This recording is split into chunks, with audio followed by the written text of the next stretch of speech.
Good morning, Hank. It's Tuesday. I want to talk today about why healthcare costs in the United States are so phenomenally, fascinatingly expensive, but first I have to blow your mind. Alright, so you've probably heard that the reason people enjoy quote-unquote free healthcare in Australia and the UK and Canada, etc., is that they pay higher taxes. That money then goes into a big pot and is used to pay for people's healthcare. But in fact, in the United States, we spend more tax money per capita on healthcare than Germany, Australia, the United Kingdom, or Canada. That's right, Hank. You pay more in taxes for healthcare than you would if you were British, and in exchange for those taxes, you get no healthcare. In fact, only about 28% of Americans get their health insurance through government-funded programs, mostly poor people, old people, and congresspeople. But as you can see in this graph, our private healthcare spending, most Americans are privately insured through their employers, is way higher than anywhere else in the world. In total, the US currently spends about 18% of its gross domestic product on healthcare costs. Australia, by comparison, 9%. Why is this? Well, because everything costs more, which seems obvious, but apparently it isn't, because every article you read is like, oh, it's because of malpractice insurance, or it's because we're obese, or we go to the doctor too much, or people are prescribed too many medications.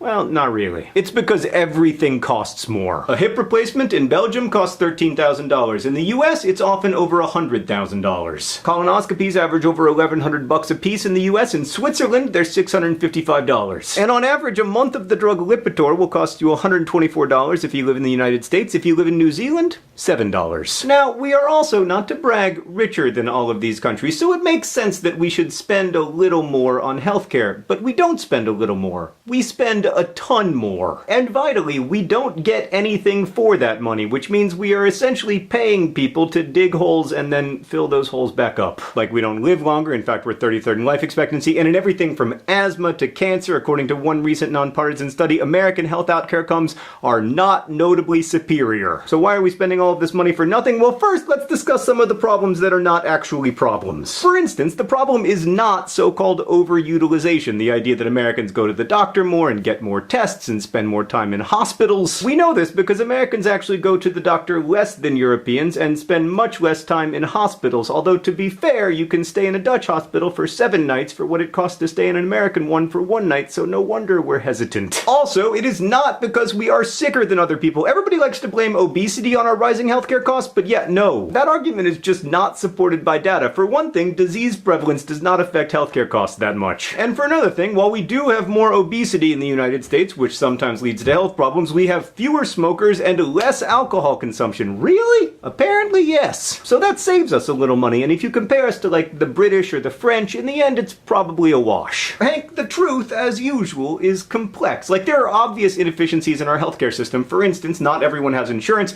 If you don't have insurance, you still get healthcare, but you are responsible for paying for that healthcare, which often you can't do, so you end up going bankrupt. That sucks for you, obviously, because you're bankrupt, but it also sucks for the rest of us, because we have to pay not only for your care, but also for all the money the hospital spent trying to get you to pay for your care. Also, the only options available to uninsured people are usually the most expensive options, like emergency rooms, which is just bananas. But those inefficiencies are hard to measure. Fortunately, there are things that we can measure. So like I said before, because the US is one of the richest countries in the world, you would expect us to pay a little more for healthcare than most people. The question is, when do we pay more than you would expect us to pay? And that turns out to be pretty interesting. Let's start with malpractice and so-called defensive medicine. The idea here is that doctors are scared of huge malpractice suits, so they order a lot of unnecessary tests in order to, like, cover their butts. That does contribute to our healthcare costs, like there are more MRIs and CT scans in the US than anywhere else. However, there are a bunch of states, like Texas, that have passed tort reform to limit malpractice suits, and in those states, healthcare costs have dropped by an average of a whopping 0.1%. The biggest estimates for the total cost of defensive medicine put it around $55 billion,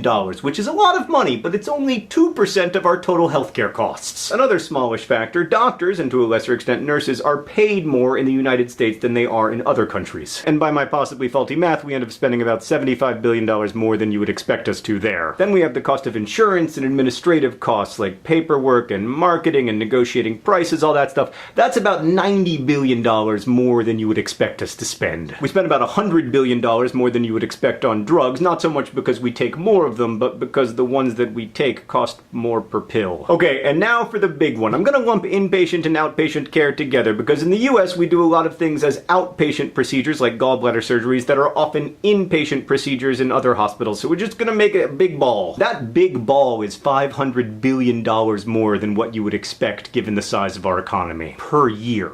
Why? Well, because in the United States, we do not negotiate as aggressively as other countries do with healthcare providers and drug manufacturers and medical device makers. So like in the UK, the government goes out to all the people who make artificial hips and says one of you is going to get to make a crap ton of fake hips for everybody who is covered by the NHS here in the United Kingdom. But you better make sure your fake hips are safe and you better make sure that they're cheap because otherwise we're going to give our business to a different company. And then all the fake hip companies are motivated to offer really low prices because it's a huge contract. Like, think if your company got to put hips inside of everyone in England and Scotland and Wales and Northern Ireland. I guess not everyone, just the people who need hips. But in the US, we don't have any of that centralized negotiation, so we don't have as much leverage. The only big exception is Medicare, the government-funded healthcare for old people, which not coincidentally always gets the lowest prices. So basically, Hank, in the United States, providers charge whatever they think they can get away with, and they can get away with a lot because it's really difficult to put a price on, like, not dying. This is a phenomenon called inelastic demand. Like, if you tell me that this drug that will save my life costs $7 a month, I will pay you $7 a month for it.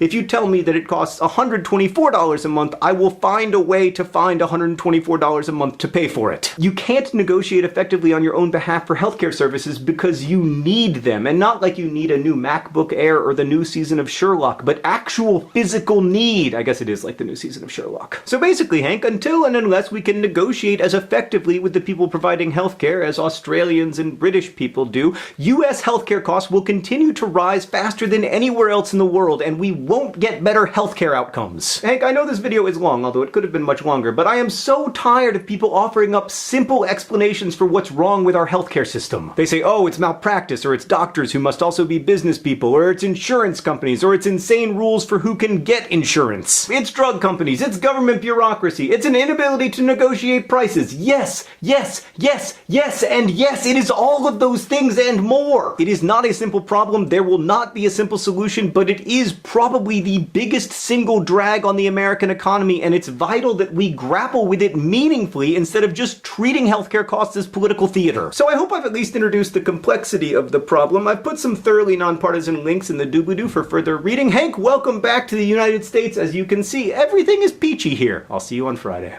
Friendly reminder, educational videos are allowed to be more than 4 minutes long. All the people who are commenting about how punished I am did not watch to the end of the video. I feel dizzy.